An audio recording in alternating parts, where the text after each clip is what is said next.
A house becomes a home when it's filled with memories. Gail Wheeler's parents bought this house in Northwest Denver 75 years ago. My children were raised here. I was raised here, my brother and my sister. Memories. The tree that documented her own family tree. It had a lot of good memories, for sure. The garden that came back every year. And we'll still get more rhubarb out of that. Friendships that last forever. We still have a lot of friends up and down Clay. My dogs and I walk to Mile High Stadium. We like the view. But others like the view too. And the rainbows. And as Gail's memories grew, so did the city. It's been a nice house up till now. Progress. There was no stopping it once it all started. It all comes down to the dollar sign, which we all know motivates a lot of people. A developer bought every home on Gail's block, except hers. And that's only part of some of the noise that you hear. You just wonder, what in the world are they doing? She was not greedy with her asking price. So we are comfortable here. To think of going somewhere else, I can't even imagine that.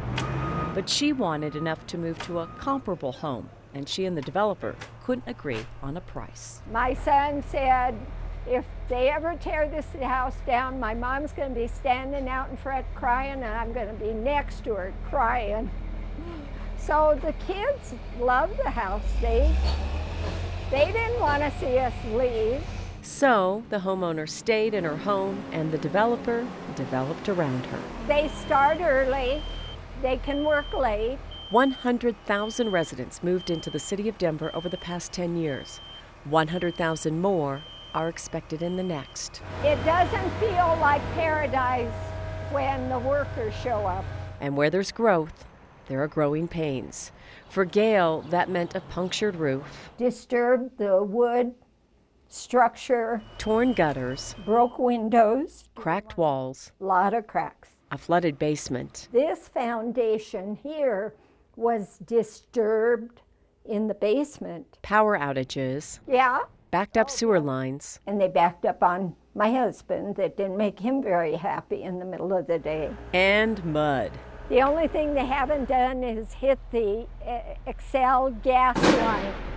If they hit the Excel gas line and blow the house up, then that might be another issue. Progress may have cracked the middle of Gail's home, but it did not break her will to stay.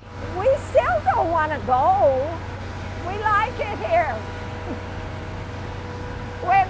When everybody goes home, we still like it here. Mayor Michael Hancock. Not long ago, Denver Mayor Michael Hancock held an event for residents to talk to their community leaders. And I'm the little house in between that green monster on both sides of me. Okay. Ironically, the meeting was across the street from Gail's house. And while there are no real solutions to Gail's problems, there is compassion from the mayor, who understands the conflict between the old and the new. We're growing fast in this city, and One of the developers told me, why would you want to live amongst all these young people? wow. Say this is my home, huh? Well, it keeps us young. Yeah. Gail Wheeler's life has been interrupted by the reality of change. So whatever piece of property you thought you had, somebody comes along and changes it. Something everyone needs to think about in a city that's growing faster than a condominium project can be built. Kim Christensen, 9 News.